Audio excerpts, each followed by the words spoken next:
ولادنا الغاليين طلبة تالتة ثانوي، معادي معاكم النهاردة. كل يوم هنزل لكم فصل من فصول التربية الوطنية، هم 4 فصول. كل يوم هقدم لكم تلت ساعة شرح مفصل للفصل مع حل الأسئلة مع ورق الملخص اللي هتذاكروا منه. نبتدي مع بعض على طول عشان وقتكم من ذهب ووقتكم غالي، وكل دقيقة انتوا محتاجينها. هبتدي معاكم الفصل الأول في الوطنية. الفصل الأول بيتكلمني عن 3 مفاهيم: الأخلاق، القانون، الدستور. الأخلاق في البدايات أو في العصر البدائي الأول كانت الأخلاق هي اللي بتحكم المجتمعات أو هي اللي بتحكم الأفراد، لكن الأخلاق لم تعد قوة رادعة لتنظيم العلاقة ما بين أفراد المجتمع. لذلك هنا ظهر واجب لوجود قوة تنظم العلاقات بين الأفراد. من هنا ظهر القانون. إذن ما هي الأخلاق وما هو القانون؟ الأخلاق هي مجموعة القواعد التي تلزم الإنسان أن يسلك على نحو معين وفقا لمنظومة القيم والمثل العليا، زي الأخلاق، الصدق، الأمانة، الوفاء بالوعد. إذن هي مجموعة من القواعد والمثل العليا اللي احنا يجب أن نلتزم بها. لكن هذه القوة الأخلاقية لم تعد كافية لتنظيم المجتمع، فمن هنا وجب ظهور قوة أكبر من الأخلاق، فوجب أن يظهر القانون. ما هو القانون؟ أنا عندي تعريفين للقانون. القانون هو العلاقة أو هي القواعد التي تنظم العلاقة بين أفراد الشعب، قواعد تنظم العلاقة بين أفراد الشعب، أو هي مجموعة من القواعد العامة المجردة التي تنظم العلاقة بين أفراد الشعب، وهي قوة ملزمة لمن يخالفها ويعاقب من يخالفها. يعني إيه؟ هي مجموعة من القواعد عامة بتطبق على كل الناس، مش جاية وفقا لمجموعة معينة أو فئة معينة وفئة تانية، لا، هي عامة تطبق على كل الناس وبتنظم العلاقة ما بين أفراد المجتمع. والقانون ده قوة ملزمة. يعني إيه قوة ملزمة؟ يعني ليه سلطة، اللي يخالف القواعد القانونية بيعاقب عليها. خالفت إشارات المرور أنا بعاقب وبدفع هذه المخالفة. يبقى ده تعريف القانون. يبقى خدنا تعريف الأخلاق، هي مجموعة من المثل والقواعد العليا التي يجب أن يسلك الإنسان عليها، مثل الأمانة والصدق، الإخلاص، الوفاء بالوعد. القانون هي مجموعة من القواعد العامة المجردة التي تطبق على كل المجتمع، وهي قوة ملزمة تخالف من يعاقبها. يبقى دي تعريف الأخلاق وادي تعريف القانون. طيب القانون ده دلوقتي اللي ظهر لنا، هل ظهر بالشكل اللي احنا موجودين عليه في سنة 26 ولا ايه؟ هو القانون مر بمراحل ايه؟ قال لي القانون مر بمراحل. ايه هي المراحل اللي مر بها القانون او المراحل التاريخية اللي مر بها القانون؟ أول ظهور للقانون في الحضارة المصرية القديمة، وهو معروف باسم قانون ماعز. نحفظ الاسم ده كويس لأن هتشوفوا ليه بيجيلي في الأسئلة. قانون ماعز ويضم 42 مادة. هذه ال 42 مادة بتكون مقيدة لسلطة الملك، وعلى الملك احترام القانون، ولا يعتمد الملك على نزاعاته الشخصية، بل يعتمد على القوانين الموضوعة من قبل ماعز.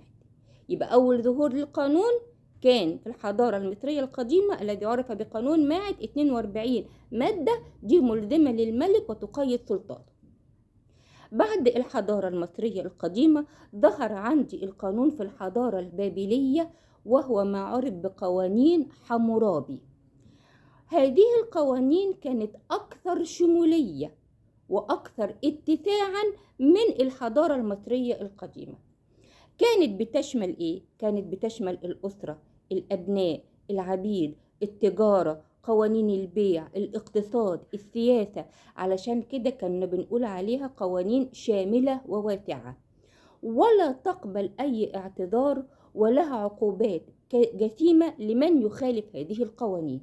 دي قوانين حمورابي اللي هي كانت أكثر شمولية من قوانين ماعد التي ظهرت في الحضارة المصرية القديمة.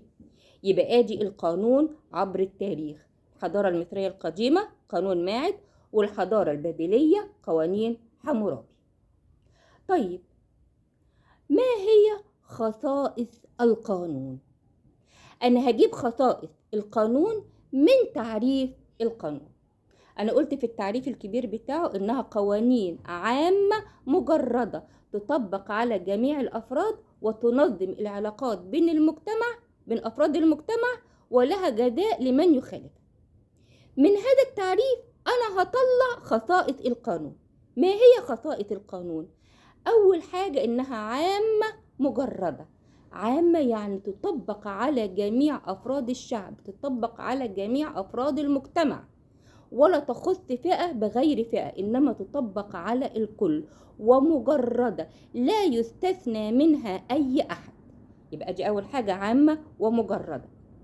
تاني حاجة، بتنظم السلوك بين الأفراد في المجتمع. بتنظم السلوك إزاي؟ قال لي القانون لا يهتم بالنوايا، ولا يهتم بالمشاعر، ولا يهتم بالمقصد الداخلي. لا يهتم القانون إلا، خدوا بالكم من كلمة إلا، بالمظهر الخارجي. يعني إيه؟ أنا بكره جاري اللي جنبي، طالما إن الموضوع مجرد مشاعر ونوايا جوايا خلاص. لكن لو تحول هذا الكره إلى سلوك خارجي عدائي، يعني خليت جاري ده وهو نادل رحت رميه بطوبة، رحت بطحه بطوبة، رحت مكسر عربيته، هنا القانون يتدخل، لأن أصبحت من مجرد نية إلى سلوك خارجي يعاقب عليه القانون. يبقى إذن الخاصية الثانية من خصائص القانون إنها بتنظم سلوك الأفراد، أي إن القانون لا يهتم بالنوايا وإنما يهتم بالسلوك الخارجي.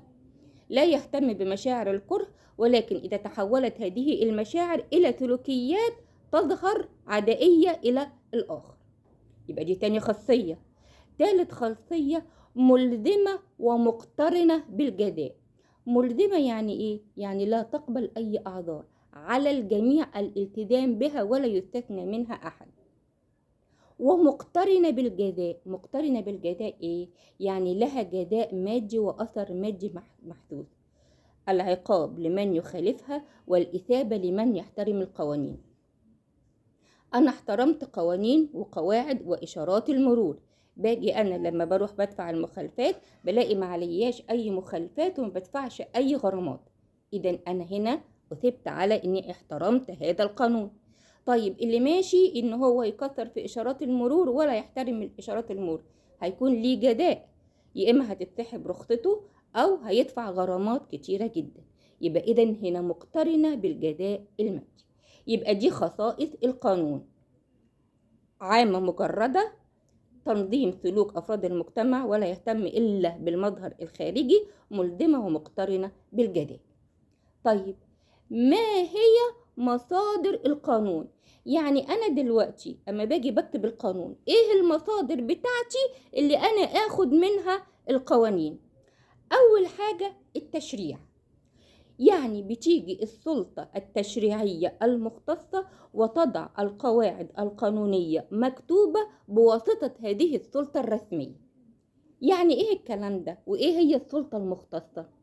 مجلس الشعب أو السلطة التشريعية. مجلس الشعب هو اللي مختص بسن وتشريع هذه القوانين. يعني أول حاجة، أول مصدر من مصادر القانون التشريع أو السلطة التشريعية أو السلطة الرسمية التي تختص بكتابة وتدوين القوانين الرسمية. يجي مجلس الشعب هيقرر نظام الثانوية العامة، هيطرحوه للمناقشة ويناقشوه، وتو ما ياخدوا الموافقة يكتبوه ويدونوه وأصبح قانون مشرع. يبقى دي أول حاجة من مصادر القانون التشريع. تاني مصدر من مصادر القانون العرف. ايه هو العرف؟ العرف هو اعتياد الناس على السلوك بسلوك معين، ومن يخالف هذا السلوك يتعرض للجزاء. إذا يصبح العرف هو نوع من أنواع القوانين. باخد من هذا العرف أو هذه السلوك اللي الناس اعتادوا عليه مصدر من مصادر القوانين. زي إيه؟ لو نيجي مثلا في قوانين الزواج أو الخطوبة، بيجي الشخص بيقدم شبكة للعروس. لو حصل اختلاف والعروس رفضت إنها تكمل، فعليها إنها ترد هذه الشبكة. كل الناس اعتادت على هذا السلوك. لو جت العروس رفضت استرداد الشبكة، على إنها ترجع الشبكة يعني، بيقوم بهذا الشأن العريض إنه بيتقدم برفع قضية وبتعمل جلسات وبيجادى اللي يخالف هذا القانون. يبقى تاني مصدر من مصادر القانون اللي هو العرف، السلوك الذي اعتاد الناس عليه أن يمارسوه. ثالث مصدر من مصادر القانون هو مبادئ الشريعة الإسلامية. المبادئ اللي هي المذاهب الفقهية الأربعة، ومن هذه المذاهب الأربعة بنأخذ مصدر للقانون، بنستمد منها القوانين، وهذه القوانين بتطبق على جميع فئات المجتمع بكافة طوائفه. يبقى ثالث مصدر اللي هي مبادئ الشريعة الإسلامية. رابع مصدر مبادئ القانون الطبيعي. يعني ايه مبادئ القانون الطبيعي؟ القانون اللي وضعته الطبيعة وماشيين عليه بالطبيعة منذ القدم، منذ العصور البدائية الأولى. اللي بيسرق بيعاقب، اللي ما بيحترمش كلمته أو بيحنث بالوعد بيعاقب، اللي بيكذب بيعاقب، اللي بيعمل شيء بيشين للآخر أو في تعدي على الآخر بيعاقب. هذه القواعد ثابتة لا تتغير وفقا للعقل. يبقى إذن المصدر الرابع للقانون هو مبادئ القانون الطبيعي أو مبادئ الطبيعة. دي الأربع مصادر اللي بناخد منها القانون: التشريع، العرف، الشريعة الإسلامية، مبادئ القانون الطبيعي. يبقى دي الأربع مصادر للقانون. طب ما هي فروع القانون؟ أنا عندي القانون العام والقانون الخاص. القانون العام هو مجموعة من القواعد التي تنظم العلاقات التي تكون الدولة طرف فيها، بوصفها هي صاحبة سيادة في المجتمع. يعني دلوقتي في قضايا بتكون الدولة طرف فيها وبينظر إليها على إنها صاحبة سيادة في المجتمع، زي القانون الدولي العام أو القانون الجنائي. يبقى ده المصدر الأول أو الفرع الأول القانون العام. الفرع الثاني القانون الخاص. إيه هو القانون الخاص؟ اللي هي مجموعة من القواعد بتنظم العلاقة ما بين الأفراد وما بين الدولة، وهنا بينظر إلى الدولة على إنها طرف من أطراف الخصومة وليست على إنها صاحبة سيادة. زي إيه؟ يجي مجموعة من المدرسين بيرفعوا قضية على الدولة، بيختصموها لتعديل المرتب الأساسي بتاعهم. هنا مجموعة الأفراد دي بيختصموا الدولة على إنها مجرد طرف وليس مجرد صاحبة سيادة. زي إيه؟ قال لي زي القانون المدني، زي القانون التجاري. دي اللي بنقول عليها اللي فرع القانون الخاص. يبقى أنا عندي فروع القانون 2: القانون العام اللي بتنظر فيها للدولة على إنها صاحبة سيادة في المجتمع مثل القانون الدولي والقانون الجنائي. الفرع الثاني القانون الخاص اللي بينظر فيها على إن الدولة مجرد طرف نزاع مع مجموعة من الأفراد مثل القانون المدني أو القانون المرافعات أو القانون التجاري أو القانون البحري. يبقى دي فروع القانون. طيب ما هي العلاقة ما بين القانون والدين والأخلاق؟ القوانين دائما مستمدة من الدين ومن الأخلاق، ولكن هناك فروق ما بين الدين والأخلاق والقانون. إيه هي الفروق؟ أولا، القانون لا يهتم بالنوايا ولا المقاصد، هو لا يهتم إلا بالسلوك المادي المحسوس. القانون مقترن بجزاء مادي، يعني قطعت القوانين هتثاب، خالفت القوانين هتعاقب. القانون يهتم بعلاقة الإنسان بالمجتمع وعلاقته بالآخر. طب ده القانون. طيب الأخلاق، قال لي لا، الأخلاق هنا بتهتم بالمقاصد والنوايا والضمير من قبل ما يتحول إلى سلوك مادي. يعني ممكن والدتك تقولك ايه، انا حاسه ان انت بقيتي متضايقه من اختك وان في تشاحن وان انت حاسه ان نيتك من ناحيتها مش صافيه، صح، مفيش حاجه واضحه، لكن انا حاسه انك متغيره. يبقى هنا الاخلاق بدات ايه، تهتم بالنوايا والمقاصد من قبل انها تتجسد في سلوك مادي. يبقى ادي الفرق اهو، تهتم بالنوايا والمقاصد والمشاعر. الأخلاق بتهتم بإيه؟ بعلاقتك مع الآخرين وعلاقتك بنفسك. يبقى هي مش علاقتي بس بالآخرين، ده كمان علاقتي بنفسي. الجزاء في الأخلاق مرتبط بالضمير، بتأنيب الضمير، بالاستحسان للنفس. لما والدتي تيجي توجه لي تأنيب ان انا نيتي من ناحيه اختي، اني مكشره في وش اختي، ان انا في حاجه ضغينه بيني وبين الاخر، قلت انا حاسه بجواكي من كده. لما والدتك بتيجي توجه لك هذه الانتقادات، بتحسي من جواكي بايه، بتأنيب ضمير وانك مش راضيه عن نفسك. يبقى اذا هنا الجزاء ايه، بيكون معنوي داخلي. والأخلاق بتهتم بعلاقة الإنسان بنفسه وعلاقته مع الآخر. طيب الدين هو قوانين مبادئ بتحاول أن تعلي من الإنسان وأن تصل به إلى درجة الكمال. الأديان صالحة في كل زمان وفي كل مكان وثابتة لا تتغير. الجزاء في الدين هو جزاء في الدنيا وجزاء في الآخرة. يبقى دي الفروق ما بين الدين وما بين الأخلاق وما بين القانون.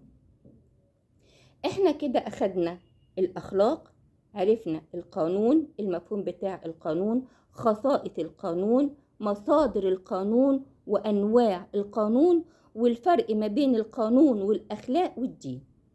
هيظهر عندي مفهوم تاني اللي هو الدستور. ما هو الدستور؟ الدستور هو أعم وأشمل من القانون. الدستور هو الذي يحدد شكل ونظام الحكم في المجتمع. يعني مثلا أنا الأول كنت دولة ملكية، الدستور بيحط القوانين التي تتمشى مع القواعد ونظام الحكم الملكي. يعني ان الحكم يكون ايه، يكون بالتوريث، بيكون وراثة، بيكون في ولي عهد، وبتيجي نظم الحكم والقوانين بتتحط وفقا لشكل الدولة الملكي. طب دلوقتي بقينا الدولة ايه، جمهورية، يجي القانون الدستور يحط لي القانون التي تتوافق مع نظام الحكم الجمهوري. بيكون في انتخاب، بيكون في استفتاء للشعب، بيكون في سلطات في الحكم. عندي السلطة التشريعية مجلس الشعب، عندي السلطة التنفيذية اللي هي الحكومة، عندي السلطة القضائية اللي هي القضاء. يبقى حط لي كده الدستور القانون اللي يتناسب مع شكل حكم الدولة. يبقى إذن الدستور هو مجموعة من القوانين أو القواعد الأساسية التي تحدد شكل الدولة. حطيت قواعد وقوانين بتحدد لي شكل الدولة الملكية، حطيت قواعد وقوانين بتحدد لي شكل الدولة الجمهورية، وبيحط لي قواعد السلطة وقواعد الحكم في هذه الدولة. يبقى ده تعريف الدستور، مجموعة من القواعد الأساسية التي تحدد شكل الدولة وقواعد الحكم وتنظم السلطات. يبقى ده تعريف الدستور.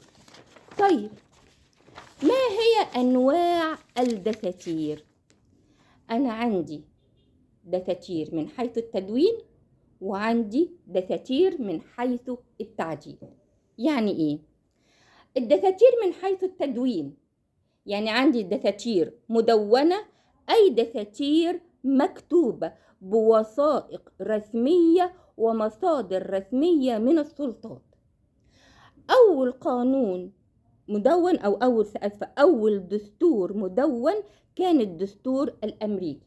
يبقى إذن عندي دساتير مدونة اللي هي مكتوبة في وثائق رسمية ومصادر رسمية. أول دستور مدون هو الدستور الأمريكي. عندي دساتير غير مدونة، يعني هي إيه؟ قال يعني هي عبارة عن مجموعة من الأعراف، يعني مجموعة من السلوكيات ومجموعة من القواعد، أصبحت هذه السلوكيات والقواعد ملزمة مثل القانون، مثل الدستور الإنجليزي. يبقى الدستور الإنجليزي ده مجرد إيه؟ عرف وسلوك الناس اتبعته، وأصبحت هذه السلوكيات ملزمة مثل القانون. يبقى الدساتير الغير مدونة الدستور الإنجليزي، الدساتير المدونة الرسمية الدستور الأمريكي. يبقى أجي أول نوع من أنواع الدساتير مدونة وغير مدونة. مدونة الدستور الأمريكي، غير مدونة الدستور الإنجليزي. عندي الدساتير النوع الثاني من حيث طرق التعديل. عندي دساتير مرنة يمكن تعديلها بسهولة بالطرق العادية، عشان كده بنقول عليها إيه؟ مرنة. زي الدستور الإنجليزي، ده دستور مرن يسهل تعديله، هو أساسا مجموعة من الأعراف وغير مدون.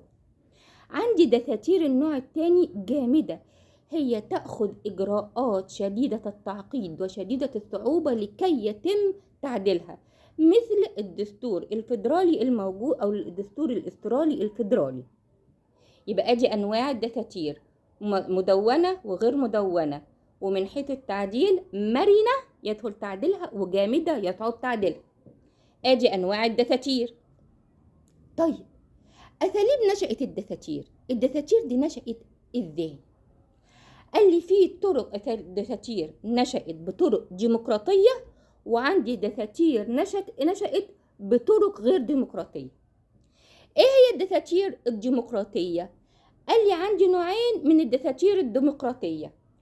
أول نوع اسمه الجمعية النيابية التأسيسية، يعني بيقوم الشعب بانتخاب ممثلين ليه، بينتخب هو مجموعة من الناس بيمثلوه علشان يصيغوا القانون، ويتم تطبيق هذا القانون فور النفاذ من كتابته.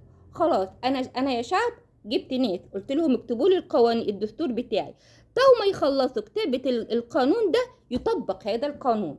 ده اللي بقول عليه الجمعية النيابية التأسيسية، يعني الشعب أناب من يكتب عنه الدستور. ادي اول طريقة من الطرق الديمقراطية.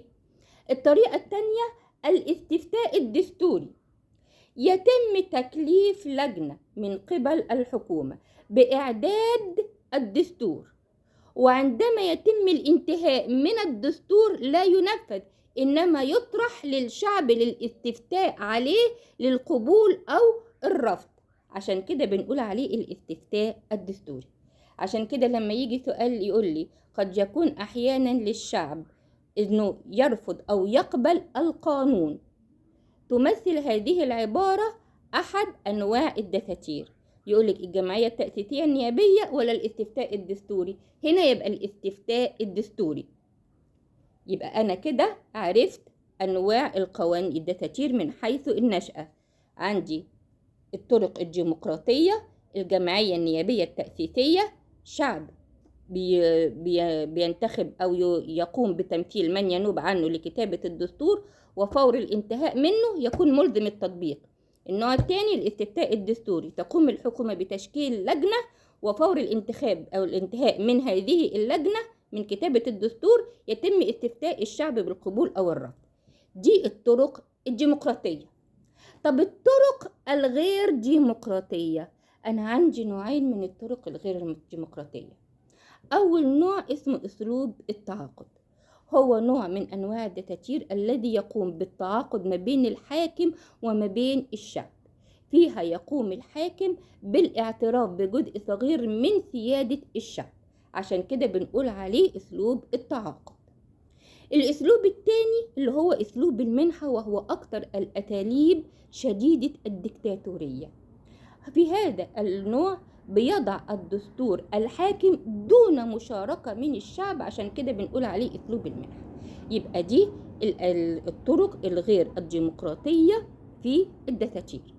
يبقى أنا عندي نشأة الدساتير عندي بطرق ديمقراطية وطرق غير ديمقراطية. الطرق الديمقراطية الجمعية النيابية التأسيسية، وعندي الاستفتاء الدستوري. التانية الطرق الغير ديمقراطية، أسلوب التعاقد وأسلوب المنح. طيب هل الدستور يمكن تعديله؟ قال لي أي أمة أو أي مجتمع يستطيع تغيير وتعديل الأسلوب، وده شيء معترف به، وقد أقره جان جاك روسو في كتابه في أساليب الحكم، ويرى أن الدستور يتم أو يجب تعديله حينما يرى الشعب ذلك، ويمر الدستور ب4 مراحل للتعديل. أول مرحلة عندي هي إيه؟ اقتراح التعديل. يجي الشعب بيقترح إن الدستور يجب إن هو يتغير لأن فيه أشياء غير متوائمة مع المجتمع ومرفوضة، يبقى اقتراح التعديل. بعد اقتراح التعديل مرحلة إيه؟ الموافقة. بيتم موافقة المجتمع ويتم موافقة الحاكم والسلطة الحاكمة، أو الموافقة بإن الدستور يتغير، يبقى مرحلة الموافقة. ثالث مرحلة مرحلة الإعداد. بيتم الإيه؟ إعداد الدستور الجديد ووضع قوانين جديدة في هذا الدستور. بعديها مرحلة الإقرار النهائي، تم كتابة الدستور وتم وضعه في الصورة النهائية ووافق عليه الحاكم ووافق عليه الشعب. بيبقى إذن تعديل الدستور بيمر ب4 مراحل: اقتراح التعديل، الموافقة على اقتراح التعديل، الإعداد للدستور الجديد، الإقرار النهائي والصورة النهائية للدستور. يبقى دي مراحل الدستور. طيب بالنسبة للدستور المصري، ما هو مكونات الدستور المصري؟ النقطة دي صعبة شوية، بس أنا هبسطها لكم وهقول لكم تحفظوها إزاي، وهوريكم الأسئلة دي بتيجي عليها إزاي، هتلاقيها نقطة سهلة. أنا عندي الدستور المصري اللي هو دستور سنة 2014، هو بيتكون من 247 مادة، بيتكون في 6 أبواب. الباب الأول احفظوا بقى معايا، نمرة 1. الباب الأول لما أحط عن الدستور المصري يبقى هيتكلم لي عن إيه؟ هيتكلم لي عن الدولة، هيتكلم لي عن البلد. يبقى أول باب بيتكلم عن الدولة، ودي من المادة بتاخد من المادة 1 إلى المادة 6. يبقى أنا عندي من 1 ل6 بيتكلم عن الدولة المصرية، وإن مصر وطن خالد، ومصر تقوم بتداول السلطة بالطرق الديمقراطية، وحق الشعب في التعامل بالديمقراطية. يبقى أنا أول حاجة بتكلم عن البيت الكبير، الدولة، ومصر وطن ديمقراطي يتم التداول فيه بالسلطة بالطرق الديمقراطية. ده من 1 إلى 6. طيب الباب التاني هيتكلمني عن ايه؟ المجتمع. اتكلمت عن الدولة الكبيرة، هتكلم عن المجتمع بقى بياخد من المادة كام لكام؟ احنا قلنا في الاول من 1 ل6، بعد 6 ايه؟ 7. يبقى الباب التاني من 7 إلى 50 بيتكلم عن مقومات المجتمع المصري. خدت الدولة البيت الكبير، دخلت على البيت الصغير اللي هو المجتمع. بسأل نفسي المجتمع بيتكون من ايه يا اولاد؟ المجتمع بيتكون من الأسرة. يبقى اذا الباب الثاني اللي بياخد من 7 إلى 50 بيأكد لي ان الأسرة هي النواة الأولى التي يتكون منها المجتمع، وتقوم على أساس الدين والأخلاق، وتقوم على الدولة بالتزام العدالة وتكافؤ الفرص بين جميع أفراد الأسر وأفراد المجتمع. يبقى من 1 ل6 الدولة، الباب الثاني من 7 إلى 50 المجتمع الذي يتكون من الأسر التي تقوم بالالتزام بالدين والأخلاق، وتلتزم الدولة بالعدالة الاجتماعية بين كل الأسر. طيب الثالث احنا أخدنا من 7 ل50، يبقى بعديها هاخد من 51 ل93. الباب الثالث بيتكلمني بقى عن ايه؟ الحقوق، الحريات، الواجبات، الحق، الحقوق والواجبات. انا قلت الدولة وقلت المجتمع الأسرة دي والناس مش لازم يكون عليهم حقوق، يكون ليهم حقوق ولازم يكون ليهم واجبات؟ يبقى كده هبتدي انظم الحقوق والواجبات. يبقى الفصل الثالث بيتكلم عن الحقوق والواجبات من كام؟ من 51 ل93. الباب الثالث بينص ايه؟ الحرية والمساواة لجميع الأفراد. ادي الثالث. الرابع بقى، انا اخر حاجة كانت عندي 93، يبقى الرابع من 94 إلى 100. طيب هتكلم عن ايه؟ انا كده كل اللي فات بتكلم عن الأخلاق والعدالة والدين والدولة وكله. الدولة بقى مش لازم يكون ليها قانون، يبقى الباب الرابع اللي هو من 94 ل 100 بيتكلمني عن القانون.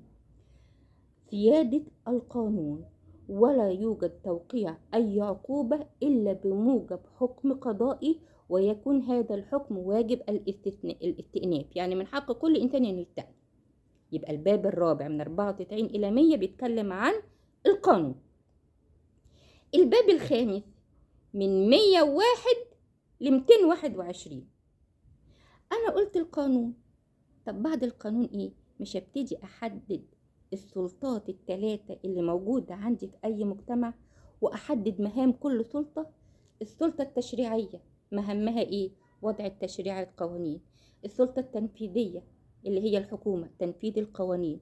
السلطة القضائية اللي تقوم بالقضاء وبالفصل بين الناس، وعلاقة السلطات دي بينها وبين بعضها.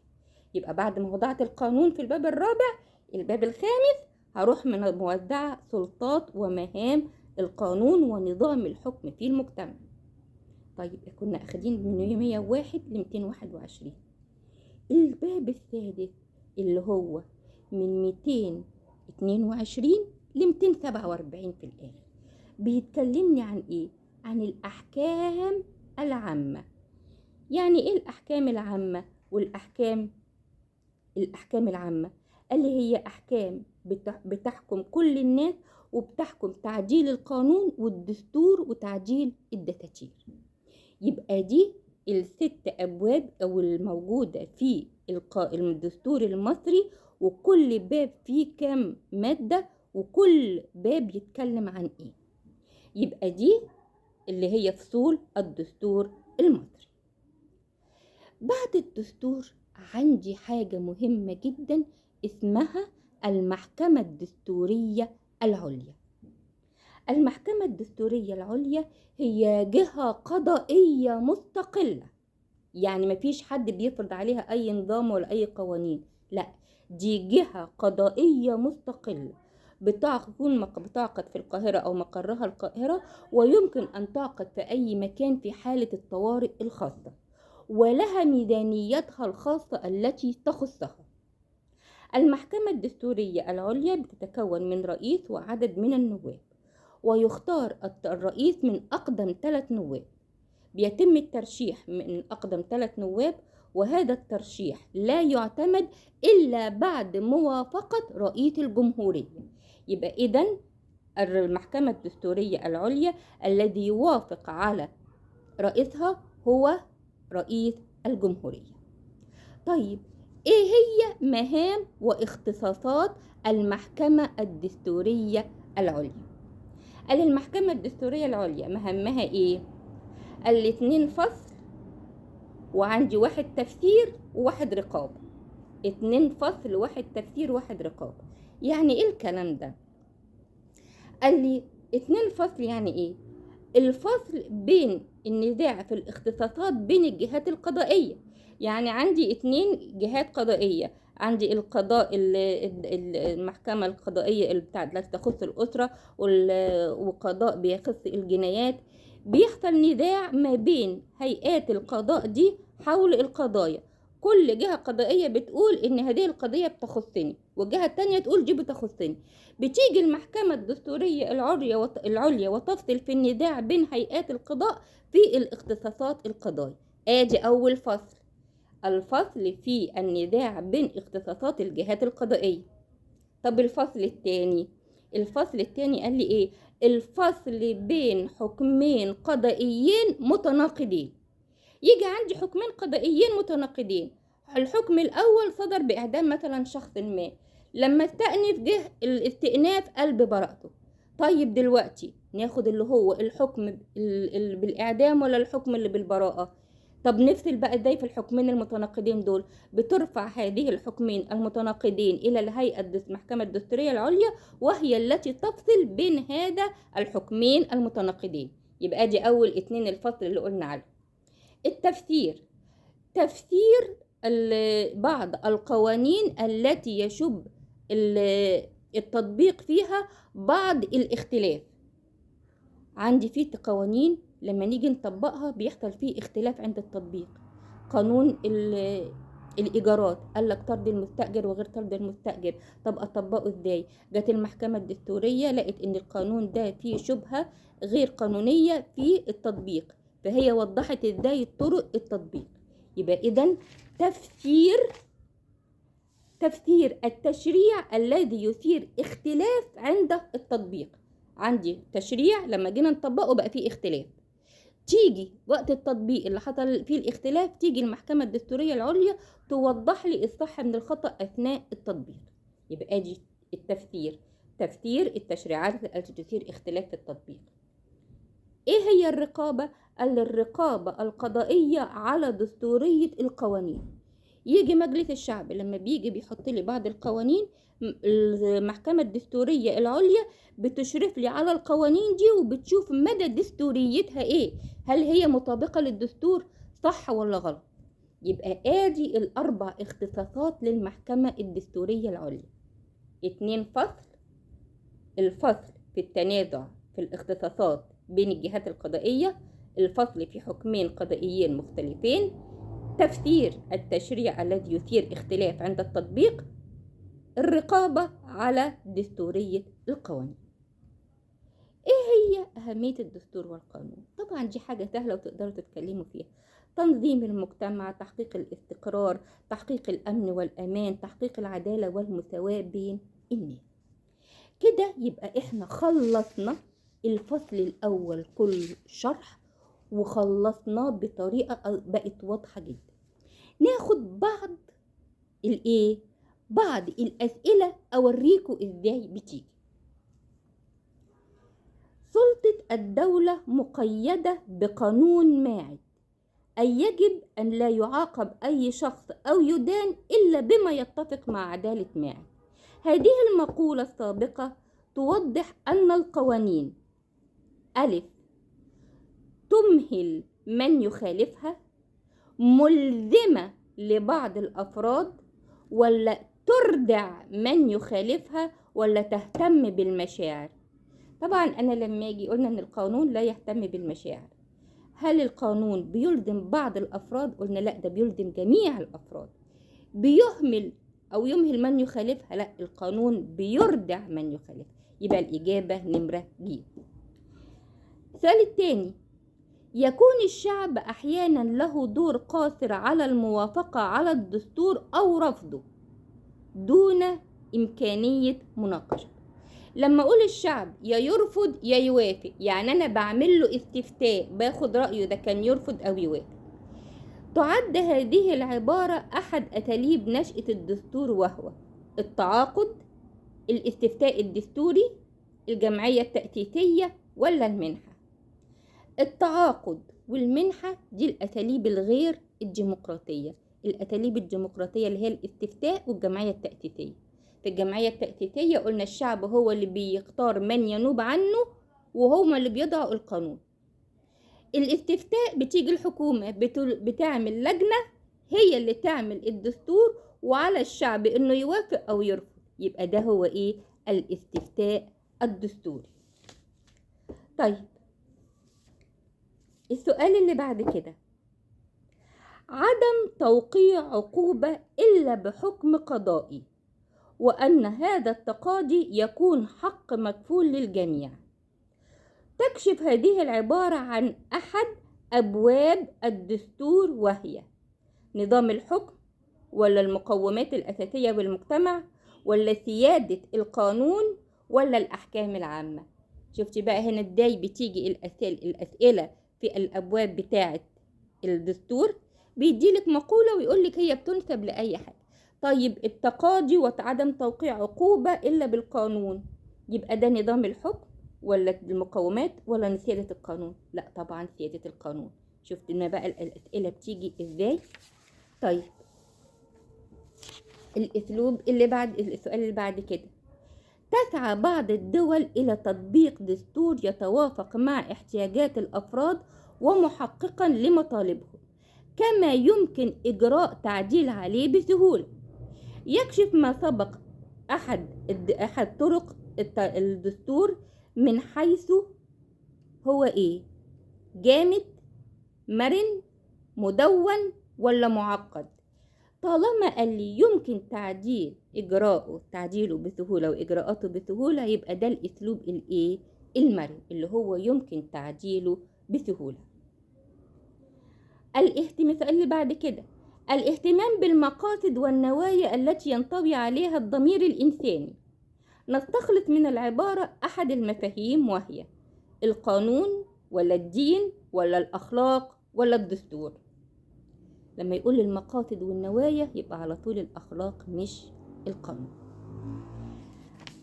لما يجي آخر سؤال يقول لي أسلوب ينفرد فيه الشعب بوضع دستور بواسطة هيئة انتخابية بطريقة ديمقراطية. نستخلص من العبارة أحد أساليب نشأة الدستور، المنحة ولا الاستفتاء الدستوري ولا التعاقد ولا الجمعية التأسيسية؟ لما قال لي الشعب هو اللي بيحطه بواسطة ناس، يبقى الجمعية التأسيسية. تختص بفصل النزاع بين حكمين قضائيين نهائيين ولكنهما متناقضين.